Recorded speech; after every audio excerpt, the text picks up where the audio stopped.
ഇന്ന് മുതൽ എല്ലാവരും പരസ്പര ബഹുമാനത്തോടെയും സഭ്യമായ ഭാഷയിലും സംസാരിക്കുക. ഞാൻ ഒരുങ്ങി കഴിഞ്ഞു.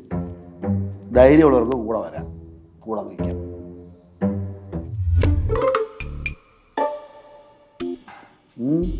എന്ത് എല്ലാവരും ഉണ്ടായിരിക്കണം. ഞാൻ വെല്ലുവിളിക്കണം.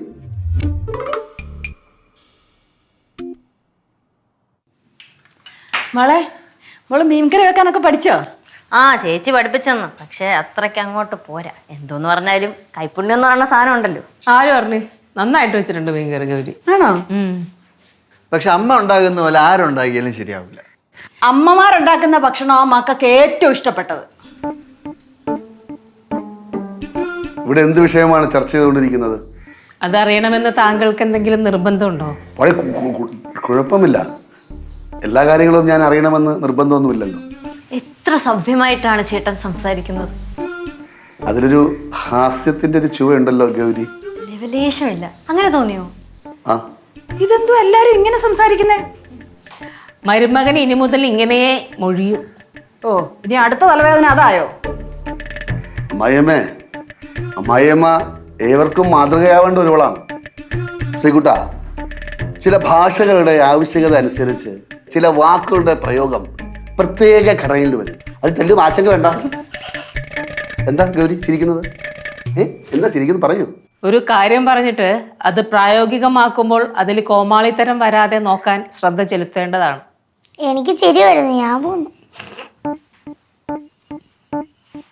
ഹാസ്യം വളരെ നല്ലതാണ്, പക്ഷെ അത് മറ്റുള്ളവരെ അപഹസിക്കാൻ വേണ്ടി ആകരുത്. ഹാസ്യം എന്ന് പറയുന്നത് നവരസങ്ങളിലെ വിലയുള്ള മുത്താണ്. അനുഭവങ്ങളും സംഭവങ്ങളും ഇടപെടലുകളും ചിരി ഉണവാക്കുന്ന ഒരു മാനസിക അവസ്ഥയാണ് ഹാസ്യം അഥവാ ഹ്യൂമർ എന്നും പറയാം. കേശു, ഭ ഉച്ചരിക്കുമ്പോൾ സൂക്ഷിച്ചും കണ്ട് ഉച്ചരിക്കണം. താങ്കളുടെ വായിൽ നിന്നുള്ള ജലഗണങ്ങൾ ഇവിടെ എൻ്റെ വീട്ടിൽ പതിച്ചു. ഇനി സൂക്ഷിക്കാച്ച. അസ്ഥാനത്തെ ചിലരുടെ വരവും സംസാരവും ചിലപ്പോ അരോചകമാണ്. തീർത്തും അരോചകം തന്നെ. ഭംഗിയുള്ള വാക്കുകൾ കൊണ്ട് അപമാനിച്ചാലും അപമാനം തന്നെയാണ്. ഇയാളിറങ്ങി പോടോ എന്ന് പറയേണ്ടി വന്നാൽ പറയേണ്ടി വരും. അതിലാർക്കും യാതൊരു തെറ്റും കണ്ടെത്താൻ കഴിയില്ല. കേശു, നമുക്ക് ഇവിടുന്ന് ഗമിക്കാം. അത് നമുക്ക് ഏറെ ഗുണം ചെയ്യും. വരൂ. മതി, എല്ലാരും അവരവരുടെ കാര്യം നോക്കിയേ. മാമന് ശാരീരിക അസ്വസ്ഥതകളൊന്നും ഇല്ലല്ലോ? അയ്യോ, ഇപ്പോഴെങ്കിലും നിനക്ക് ചോദിക്കാൻ തോന്നിയല്ലോ.